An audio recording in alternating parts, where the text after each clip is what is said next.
Broadway's My Beat, from Times Square to Columbus Circle, the gaudiest, the most violent, the lonesomest mile in the world. Broadway's My Beat, with Larry Thor as Detective Danny Clover.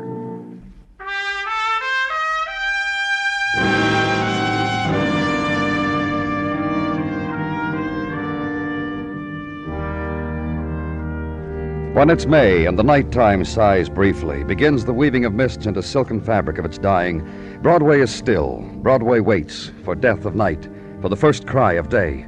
Entwined with mist threads, the echoes of earlier whisperings, and light pools spilled from earlier neon, diminishing now, contracting into cores of darkness.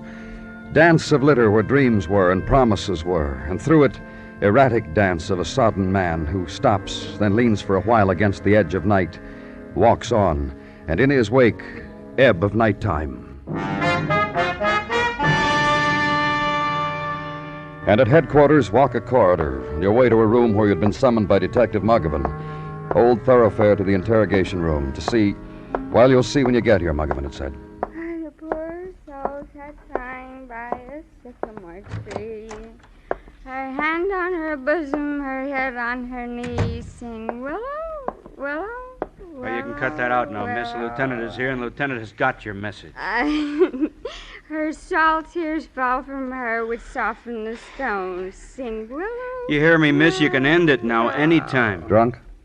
In my time, Danny, I have been in the company of many lady drunks, but What's never she doing one. here? Why isn't she in the tank? She was there, Danny, a couple hours ago. Picked up off a village street about midnight. They booked her, searched her, did all their little things, and then sent her up to us. I call my false love, but Lady, what's it? lady, Why did they send her up to us, Muggavan? Over here on the table, Danny. This knife, it was found in her purse. There was blood on it. Fresh blood, human blood. I let the boys in technical have their way with the knife, and that's the report they came up with. Who is she? No identification. Willow, willow. And like she is now, how she was when they picked her up. The wrinkled summer dress, the booze. One difference. The knife was in her purse. Miss... My false love said then, you know what he said? Give me, oh you whose arms are soft and slender. Look, Miss... Yeah, Danny, you talk to her. Be gentle. Be, well, like you are. Maybe and she'll... he said, against your heart so innocent and tender, a little love and some forgetfulness. Willow, willow, willow. And then started to sway and lose control. Oh. Hey, I got her, Danny. Dawn all at once, and she was caught in its first light, supported by Detective Muggavan, looking up at him silently with suddenly stricken eyes. When he took her away to jail, she leaned against him, head to his chest. At 9 o'clock in the morning, after the small sleep, the day began again, with the juice of the orange and the coffee bean, proven best to enable you to face life, and when fortified with a glazed donut, enables you to face life bravely. Thus equipped, stride down headquarters corridor to your assigned cubicle.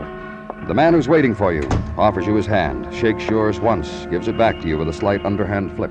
I'm Harold Tracy, Mr. Clover. How do you do? I was told to see you because my wife is missing, and I was told you had a woman booked last night for some reason or another, and her description checks with that of my wife. What does your wife look like?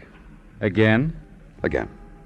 About this tall, coloring fair, hair light brown. Joan has a very small beauty mark right here at the corner of her lips. She... Yeah, Danny. Sergeant, the woman that was booked this morning about 4, the one without identity? Who had the knife? That's right. Get her up here in my office right away. Only be a second, Danny. She was brought upstairs here for breakfast. Mr. Tracy... No, wait a minute. What's that mean, who had the knife? Is your wife a drunk, Mr. Tracy? No. Now tell me Sure. what that... Here, take a look. What's this got to do with Joan? Your wife was incoherent from booze early this morning, Mr. Tracy. If she's your wife, we've got upstairs. How come you're so concerned about her this morning? Why weren't you concerned enough about her last night to keep her out of trouble? I don't have to listen to that kind of talk. You do if you don't know how to take care of your wife. You ever see this knife before? Let me see it. No. Drunk? Joan? No, it couldn't be. Look, you sure she's my wife? No, but the description you gave me... Wearing a black dress cut, That's another thing I can't understand about Joan. Right in here, miss. Well, gentlemen, here she is. What got into you, Joan? I'm very sorry. I promise you I won't do it again. That's the very least I'd expect you to say. I'm ashamed of myself. I should hope so. I'll never embarrass you again, Hal. I've been bad. I can't understand you. I've been bad, and Danny. Hal, I hate you so much. Danny, she's got the knife. Mrs. Tracy. Don't worry, Mr. Clover. I do. Joan, I hate you with all my heart and soul, and I'm going to kill you. put down that knife, Joan. Kill you, Hal, because all the years...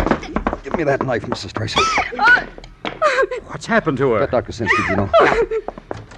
Joan, what's happened to You you? better go home now, Mr. Tracy. All right.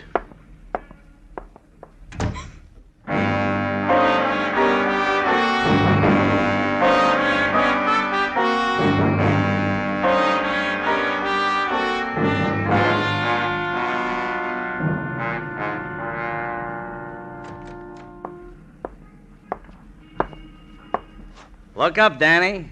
Look up from your desk and get hit with it. Marty. Aha. Who else but Marty Udenfreund, to be exact? Hits you, huh? This tired face you remember, You huh? look fine, Marty. Tanned. You drove an open-air cab, you would also be tanned in the face.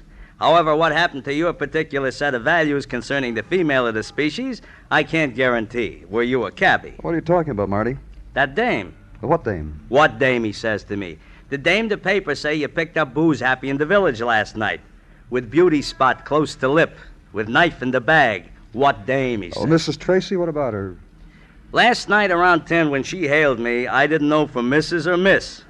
All I know is a few remarks were passed, and suddenly I find myself nonchalant in the back seat of my cab, and my passenger is driving in the front. It was a pleasant change. Go on.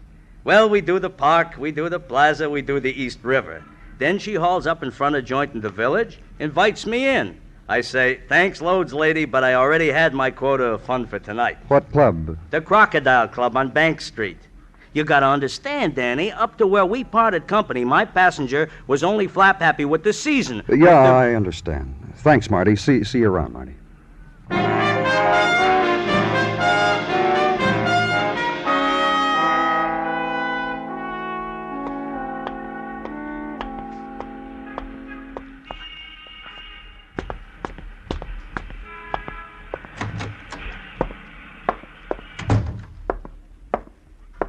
Good afternoon. I'm looking for the manager of this club. Truly? Police. Just one couple here, mister. A boy, a girl. A boy and a girl in a corner table. And see how they hold hands? Ah, isn't You the that- manager? I'm Leslie Cobb, and I manage. And just what is it that you need in the afternoon, you being a police officer and all? Some information. You? About a woman named Joan Tracy. She was here last night. Say that name again? Joan Tracy. About 5'4", about a 26-inch waist. And the little thing right here, the beauty mark. And suddenly emancipated. Call me Joan Tracy the Liberated. That one? The lady on a toot? What about her? I only had one drunk in here last night, and she swore to everybody her name was Joan, and she was free, free, free. Come what may, she said, which was a lie. Oh? She found a fellow. She found a fellow with a book of verses, and she had a jug of booze. Whether there was bread or not, I wouldn't know. What are you talking about? She went off with a boy in jeans and plaid shirt who calls himself Robin Forrest this week. Has a room down the corner, that way, an attic. And there to laugh and sorrow and taste. Yeah. Thanks a lot. And out of the jaws of the Crocodile Club, and onto Village Street in Maytime, past shop of French pastries and French legends scrawled in pink icing on sun-yellowed wedding cakes, and make the quick, free translations, and walk on. And leaning against doorway, the sandaled girl in batik sari, head posed against the hand-painted sign that reads, Jewels, Custom Made, Second Landing, and walk on to corner rooming house, where a boy who this week calls himself Robin Forrest is to be captured in his attic lair, where he usually is if he's not on the wing somewhere else. Attic is the room boasting the skylight. And ascend old stairs, banister carved with old memories, and onto landing, down hallway.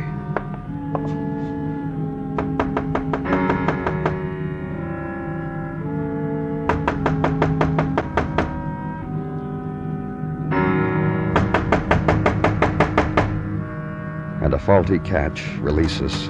Door drifts slowly into opening.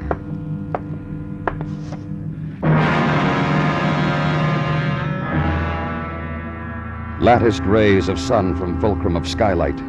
To hold in dust dance, boy sprawled on floor. Boy in plaid shirt and jeans. Young man with knife wound. Young man dead. Young man murdered.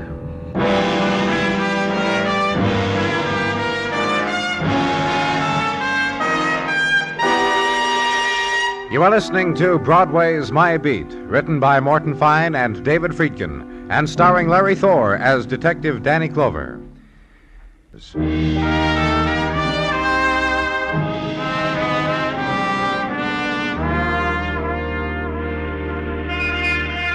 season of promise is dying, and on Broadway its swift, silent passing goes unnoticed. Spring into summer means only the shifting of mannequins in a store window, and draping them in less clothes, preserving only the precise curve of wrist. And still the serpents of light uncoil in identical pattern and leap skyward, and still the street is filled with sounds that were there yesterday, and the people, and the riot. But spring is dying, and summers are coming in. Hurry, only so many tomorrows for the dream to come true.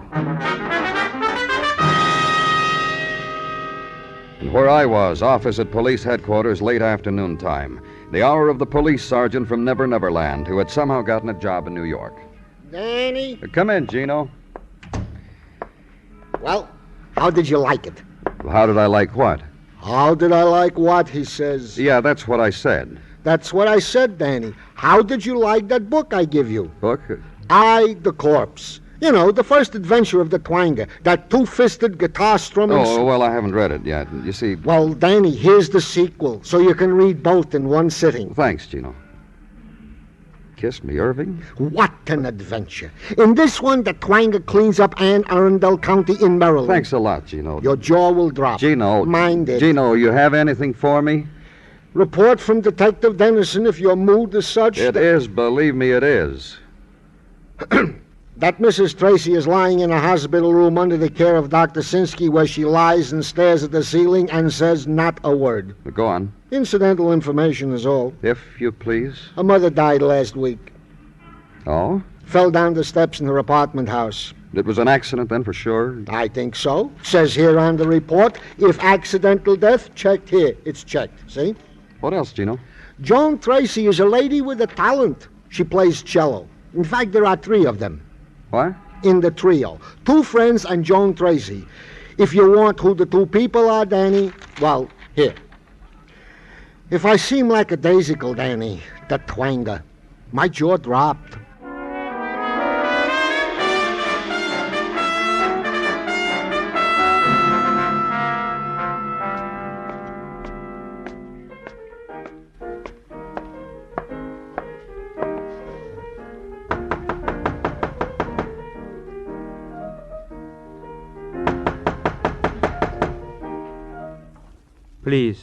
Please, go away. Mr. Kodalier? It matters to you who I am? Yes, it does. I'm from the police. Thank you. I am Kodali. Now, please, go away. Police. On police business, Mr. Kodalier. You wish to enter into negotiations with me concerning private piano lessons, concerning harmony, theory? Concerning Joan Tracy. Theory. Joan. All right, if we talk inside? Please. Then Joan is your business with me, eh? Because the boy she was with last night was found murdered. A boy? Not her husband? Not her husband. I think I read of it. I'm not sure. Drunk, a knife, a death. So many in the newspapers. It becomes vague. It becomes so many Joans. Another thing we know about this Joan, she was a friend of yours. She played cello in a trio that you... And you wish my interpretation of Joan. What phrasings, what nuances, what dynamics would bring a woman like Joan to murder a boy, not her husband? All I want from you... I will tell you of Joan. The theory, okay? All right, tell me. A cringer. A woman who put on the face of a beaten child when no one lifted a finger to her. You'll explain it to me, huh? So you will understand. In a trio, when a cello makes a boo-boo in phrasing, in breathing, in emotion, looks are exchanged between the violin and the piano. When such looks are exchanged between us, Joan sometimes wept, cringed, looked beaten. I still don't understand. I will show you. On my piano. This is a passage for the cello from a trio we have often played. It is to be sung so, with heart, with subtlety, with delicacy, as I have played it. Joan played it so.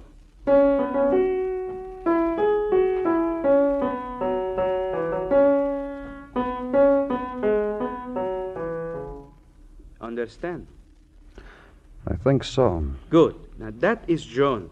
Strict tempo, strict pitch, and strictly without heart. That is Joan. What I said before to you. Please do it. Please go away.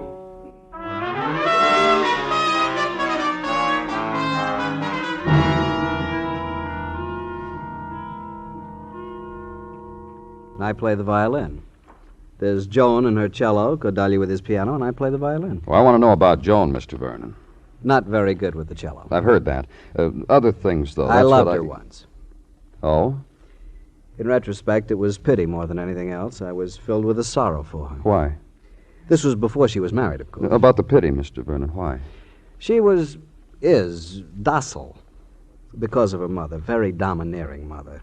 A cliche of a domineering mother, a do this, do that cliche of a domineering mom, and if you don't, I'll fall on my face with a heart attack and you'll be sorry. You know? And I pitied Joan. I see.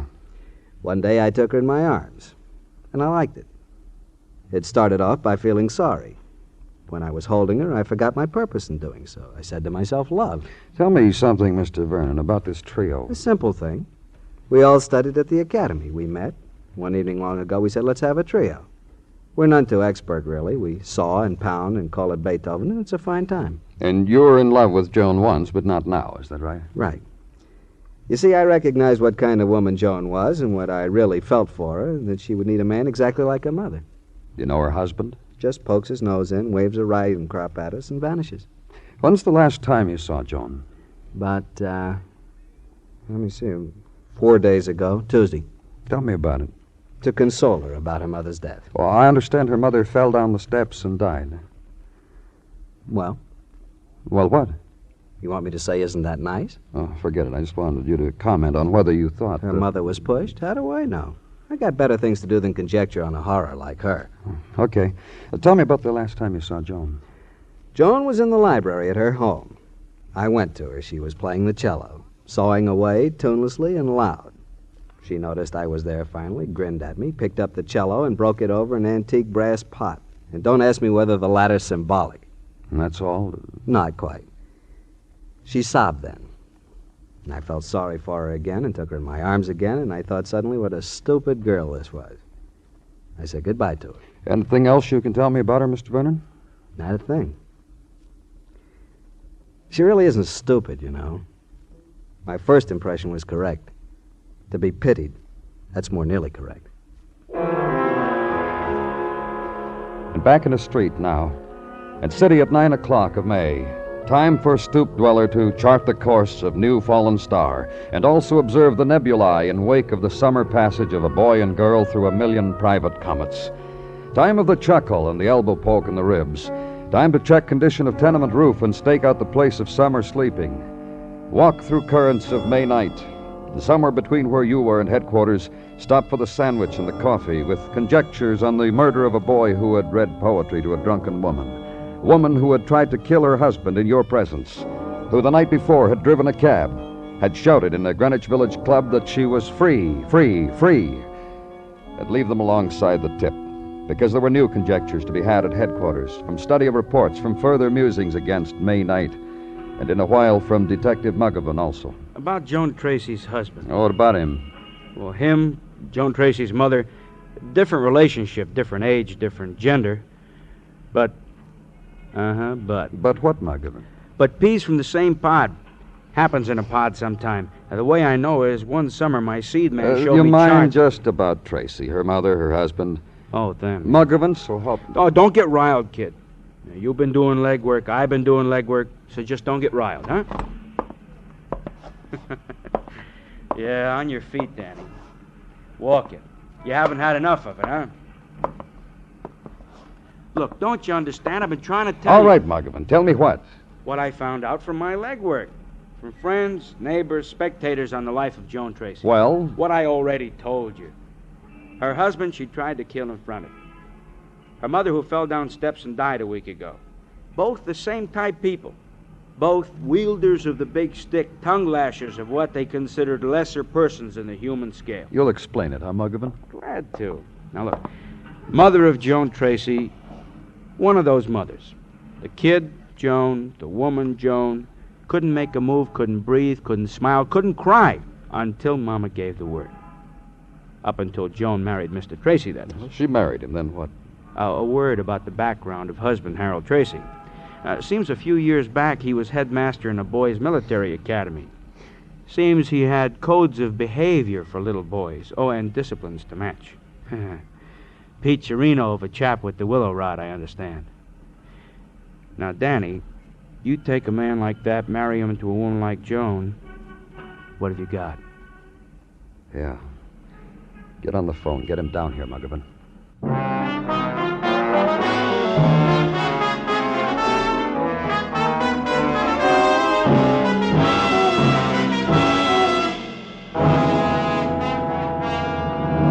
Just have a seat, Mr. Tracy. How's my wife? I understand you've been calling every hour. They said she wouldn't talk, that she was just staring. Once What? when I was a headmaster, there was a boy who did that. I took him for a walk. I talked with him. I cured him. He didn't do it anymore. You ordered him to behave, is that right? I illuminated for him the difference between proper and improper conduct. Joan already knows that. Then all you think your wife needs is talking to by you. Exactly. Why did she want to kill you, Mr. Tracy? You mean this morning with a knife? Of course that's what I mean. Were there other times? Certainly not this morning. Joan was drunk. No, I don't think so. I know my wife. Do you know whether she ever tried to kill her mother? Oh, are you serious? Then she didn't push her mother down the steps, did she? Joan was with me in Atlantic City when her mother fell. Well, that's what I wanted to know. You see... In here, Mrs. Tracy. Hello, Joan. Hello, Hal. You see, Clover? You ready to go home, Joan? Whenever you say so. You see, Clover. Please sit down, Mrs. Tracy. Go ahead, Joan. In a little while, dear, I'm going to take you home and we'll have a little talk. Hal, What, dear? if you ever get close to me, I'll try to kill you. She don't like you at all, Mr. Tracy. She's not drunk either. What have you people done to her? Nothing. They haven't done a thing. They gave me time to just lie there in bed and scheme. They didn't bother me. I've got a lot of schemes. And if we go home together, one of them I like very much. Joan. Joan. Don't! Joan. Get away from her. She's my wife. You heard what he said. Get away from her. That's better. Mrs. Tracy, Yes. What? you want to tell us about last night? Joan, you don't have to. I want to. Go on. I got very drunk. I met a boy who recited poetry. We got very drunk together. I passed out. I woke up. I think he was dead. I didn't know. I drank some more from the bottle and I walked out into the street. Then it was this morning and I was here. You didn't have to say that. Why not? Why not? What's happened to you, Joan? I'm free. What? You know. I don't understand what she's talking about. She's a very sick woman. My wife is sick. She'll get better. That about does it, huh, Mr. Tracy? What are you talking about? Your wife's mother died last week, and... I can tell it. I've been thinking about it. I know the words. When she died, I heard about it and I sat down to cry. I couldn't cry. I felt relieved. You said free. Free. The kind of life you had with your mother. Afraid, docile. Hal, What? that's why I was such a good wife to you. Why the transition was so easy, from daughter to bride. It was the same thing. You're the same kind of person. You could have explained it to me. No, not to you. You'd hit the air with your riding crop and demand obedience. Joan, listen to me. Joan, listen to me. Joan, listen to me. When your mother died, it happened. You were free of both of them. That's what I meant. What about it, Mr. Tracy? Well, Well, what? I had to show her, that's all. I caught up with her at that place, at that club in the village, as she was going out with that boy. I followed them. They were both in a stupor, a drunken stupor, when I walked in on them. So you stabbed the boy and planted the knife on your wife. It was sordid what you did, Joan. Ugly. Unbecoming. It needed to be stopped. I stopped it. You killed a boy, Hal. You didn't stop anything. I may go now, may I not? Goodbye, Hal. One thing you can be sure of, you'll never be embarrassed by me again, wherever you are.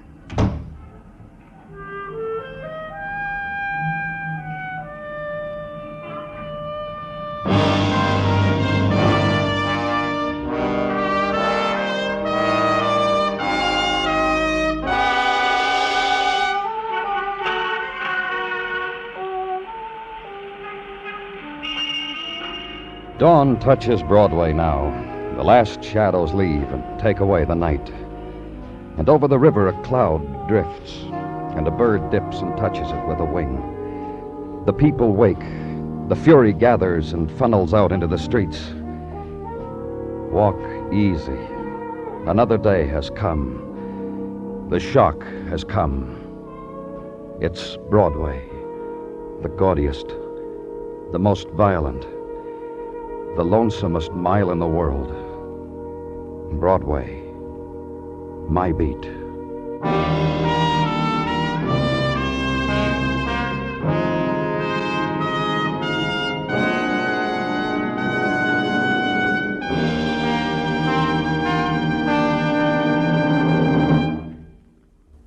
Broadway's My Beat stars Larry Thor as Detective Danny Clover, with Charles Calvert as Tartaglia and Jack Crucian as Muggavan.